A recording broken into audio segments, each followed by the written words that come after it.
I want to expand the definition of mold-related illness and review some mechanisms so you understand why things are happening the way they are, some symptoms, and I want to offer you my clinical questionnaire. I want to discuss some assessments. This is a very burgeoning field, and so the assessments aren't perfect yet. So let's talk about, what's working and what isn't. Spores and mast cells. I took this quote right out of the study that I have referenced there because I think it's really, it speaks to what's happening here. So for their strategic location at vascularized mucosal surfaces, combined with versatility, mast cells are well positioned to respond to fungi and fungal allergens. So mast cells we see influence the innate immune system's response against fungal infections with a few different proposed mechanisms. Not all of these are beneficial to the host. I mean, some are really inflammatory and cause a lot of bombing in the body.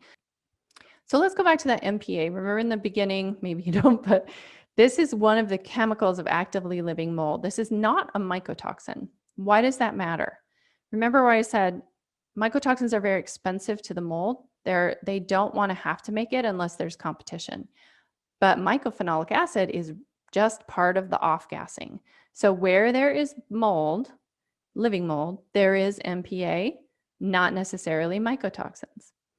MPA, though, is extremely immunosuppressive. We actually have a drug called Cellcept for organ rejections to prevent organ rejection that basically suppresses the immune system so it allows a foreign body to live inside of it. Now, think about what that means. So what do we do about it?